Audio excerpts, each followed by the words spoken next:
Oke. Dah.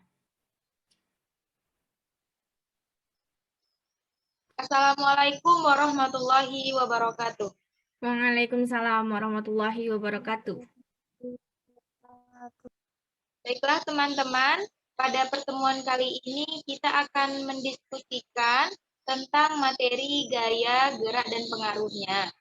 Nanti Atahira akan men-share sebuah video atau materi yang akan kita diskusikan dan tanya jawab di Zoom ini. Silakan Hira. Oke.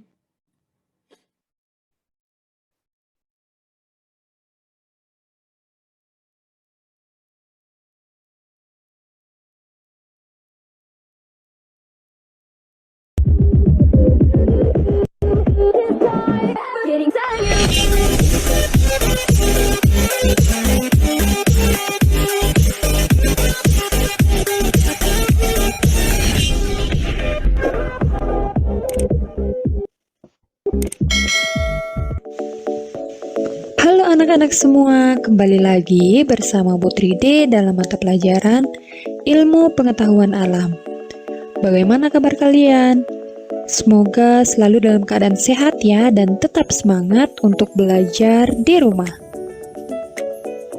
Oke anak-anak, hari ini kita telah memasuki materi baru yaitu tema 8 tentang hubungan gaya dan gerak.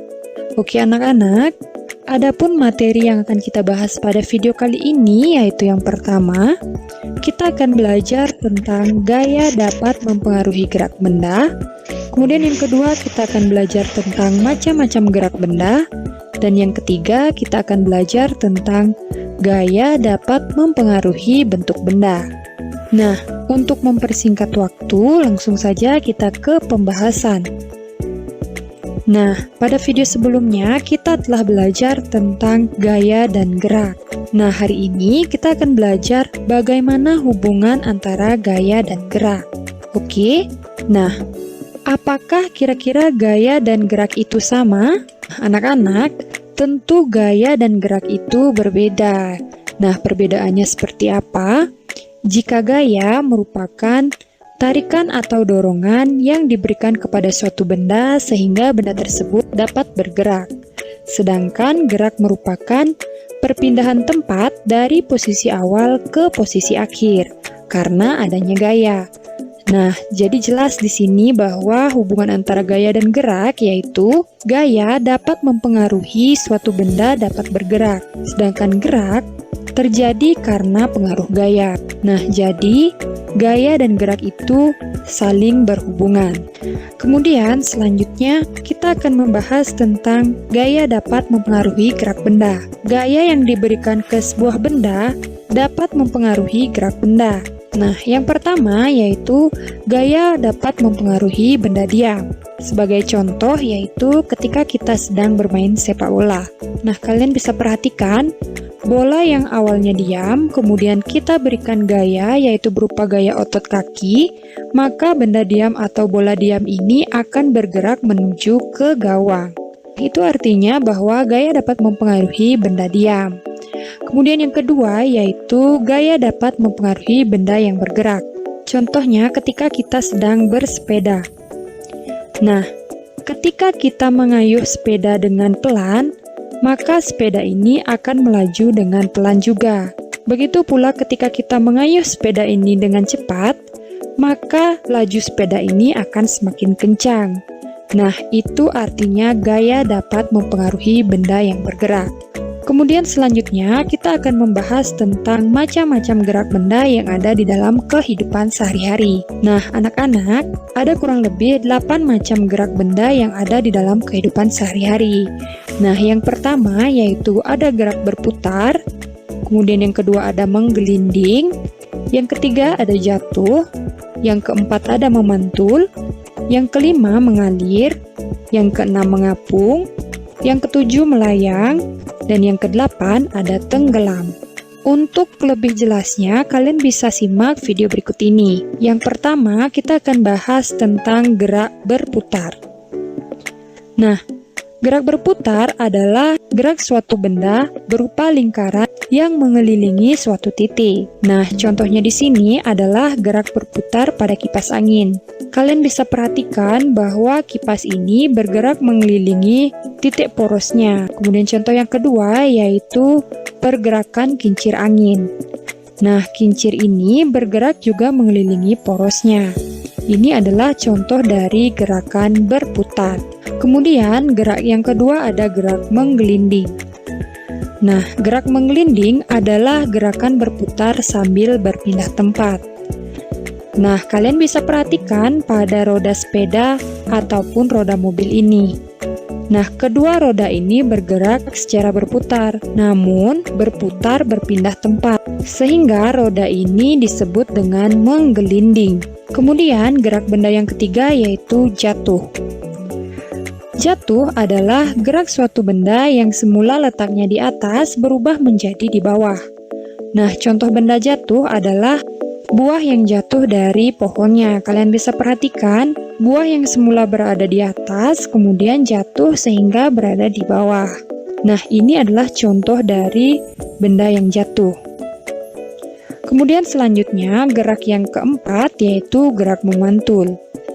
Nah, gerak memantul adalah gerak benda yang setelah mengenai bidang yang keras akan bergerak berbalik arah.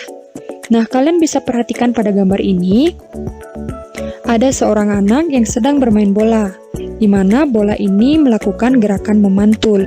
Gerak memantul dapat terjadi pada benda elastis ataupun benda yang permukaannya lunak.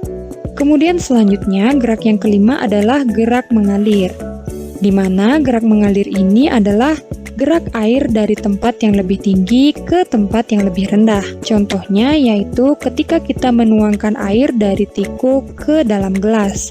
Nah, kalian bisa perhatikan air ini mengalir dari tempat yang tinggi ke tempat yang lebih rendah. Kemudian gerak benda yang keenam yaitu gerak benda mengapung. Nah, suatu benda dikatakan dapat mengapung apabila benda tersebut berada di permukaan air. Nah, kalian bisa perhatikan perahu ini berada di atas permukaan air, sehingga perahu kertas ini kita sebut dengan mengapung. Nah, kemudian gerak benda selanjutnya yaitu ada gerak benda melayang. Suatu benda dapat kita katakan melayang apabila benda tersebut berada di antara permukaan air dan juga dasar air. Nah, contoh benda yang dapat melayang adalah telur.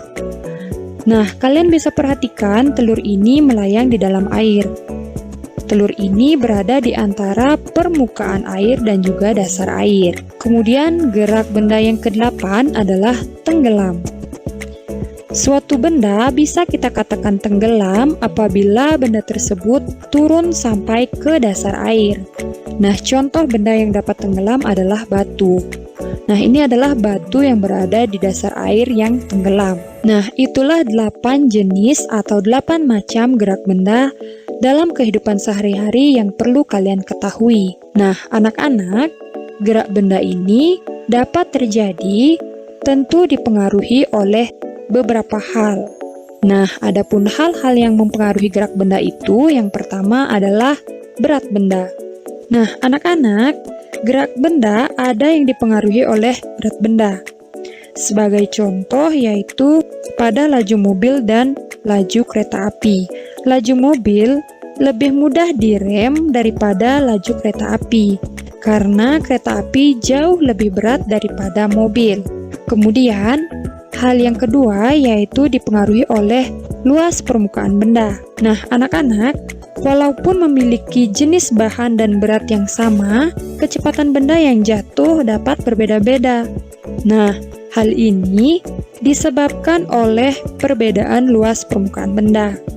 Misalnya, kain atau kertas dalam bentuk lembaran akan jatuh lebih lambat daripada kain yang dilipat atau kertas yang diremas. Kemudian hal yang ketiga yaitu dipengaruhi oleh bentuk permukaan benda. Nah, bentuk permukaan benda dapat mempengaruhi gerak benda. Semakin kasar permukaan benda, maka semakin sulit benda tersebut untuk menggelinding. Dan semakin halus permukaan benda, maka semakin mudah benda tersebut menggelinding. Kemudian hal yang keempat yaitu dipengaruhi oleh bentuk permukaan lintasan. Nah, benda lebih mudah menggelinding di permukaan lintasan yang halus daripada yang kasar. Dengan demikian, benda bulat akan lebih mudah menggelinding di lintasan yang lebih halus dibandingkan dengan lintasan yang lebih kasar. Contohnya yaitu bola pingpong lebih mudah menggelinding di lantai daripada di jalan yang berpasir, anak-anak. Nah, selanjutnya kita akan membahas tentang gaya dapat mempengaruhi bentuk benda. Anak-anak, berbagai kegiatan sehari-hari menunjukkan bahwa bentuk benda dapat berubah saat mendapat gaya yang cukup. Makin besar gaya, maka makin besar perubahan benda yang terjadi. Nah, apa yang terjadi saat sebuah botol plastik kita remas atau kita pukul? Nah, botol plastik ini dapat berubah menjadi gepeng jika kita remas atau kita pukul. Nah, tangan memberi tekanan pada botol plastik. Artinya, tangan memberi gaya pada botol plastik tersebut, sehingga menyebabkan bentuk dari botol plastik tersebut berubah menjadi gepeng akibat dikenai gaya. Jadi dapat kita simpulkan bahwa gaya dapat mengubah bentuk benda. Dari bentuknya seperti ini menjadi seperti ini. Kemudian contoh yang kedua yaitu pada plastisin. Nah, anak-anak, jika plastisin ini kita tekan atau kita gulung, maka bentuk plastisin ini akan berubah. Namun, jika plastisin ini tidak kita berikan gaya, maka plastisin ini akan tetap bentuknya seperti ini. Nah, apabila kita berikan gaya tekan dan gulung, akan berubah menjadi bentuk yang berbeda. Nah, dapat kita simpulkan bahwa gaya dapat mempengaruhi bentuk benda. Dari bentuk awalnya seperti ini, hingga bentuk akhirnya seperti ini, anak-anak. Oke anak-anak, sekian penjelasan dari Putri D. Semoga apa yang Ibu jelaskan dan apa yang Ibu sampaikan dapat dengan mudah kalian pahami dan juga semoga bermanfaat. Apabila ada pertanyaan, Udah? Ada yang nak ditanya enggak? Susun Ya pertanyaan dulu. teman-teman, karena videonya udah disimak tadi, kita sekarang sesi tanya jawab. Misalnya Tahira mau nanya ke siapa dan siapa yang suruh menjawab, atau Ratni warna jilbabnya.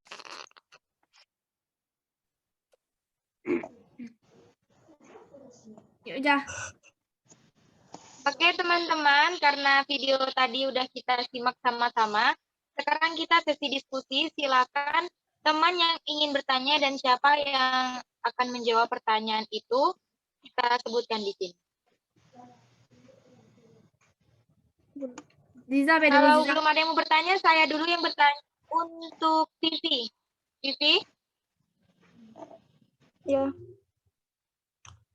Coba sebutkan contoh gerakan yang ada di dalam kehidupan kita sehari-hari. Itu pertanyaan dari saya untuk Vivi. Langsung dijawab.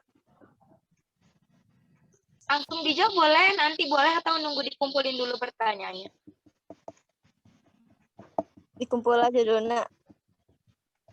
Ya. Lanjut, siapa lagi yang mau bertanya?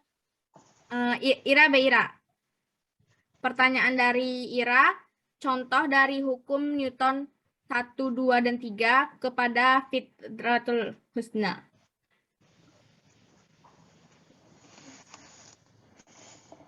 Nadia lagi nanya, Nadia. Tadi kan nanya. Baiklah, saya akan bertanya, itu gaya apa ya? Jelaskan gaya apa yang terjadi. Wait, tunggu. Jelaskan gaya apa yang mempengaruhi terjadinya gerak jatuh. Yang akan dijawab oleh Ataidah. Terus Hardina lagi. Baiklah, saya ingin bertanya. Coba jelaskan faktor-faktor yang mempengaruhi gaya yang akan dijawab oleh Ratni Sagita. Mulai beda jawabnya. Pipi lah duluan. Oke. Baiklah, saya akan menjawab pertanyaan dari Nur Azizah. Pertanyaannya yaitu contoh gerak dalam kehidupan sehari-hari.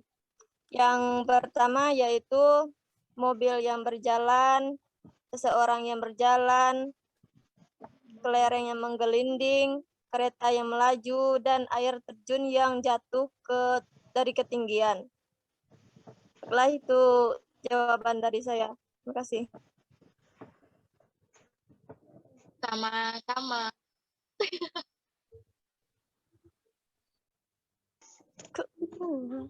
Terus Fit lagi jawab pertanyaan dari Ira.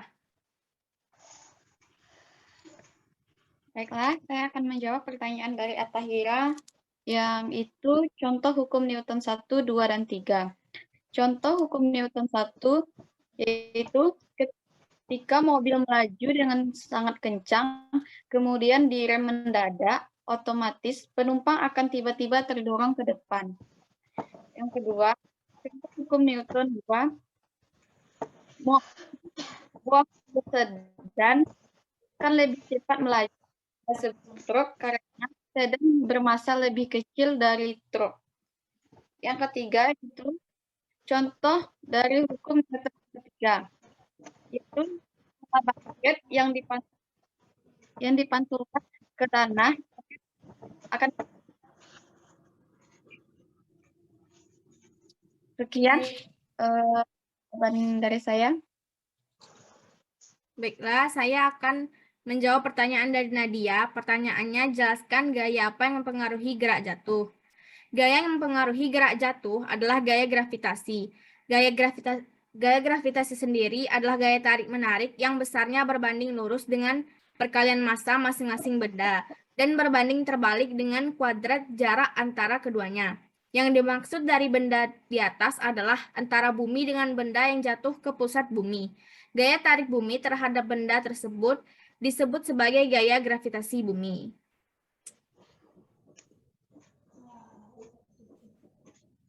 Ratni lagi, Rat.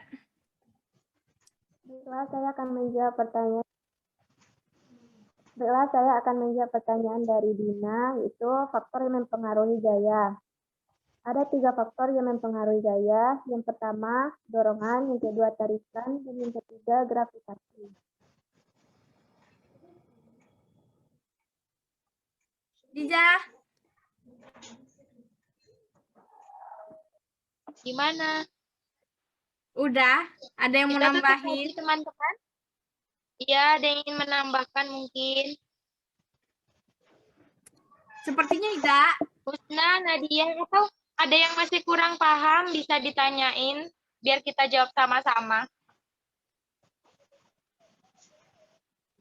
Kalau nggak ada, kita tutup diskusi ini. Gimana, teman-teman? Boleh. Ada yang ingin bertanya? Kita tutup aja ya. Ya. Oke, kita tutup dengan membaca hamdalah dulu. Alhamdulillahirabbil alamin. Assalamualaikum warahmatullahi wabarakatuh. Waalaikumsalam warahmatullahi wabarakatuh. warahmatullahi wabarakatuh.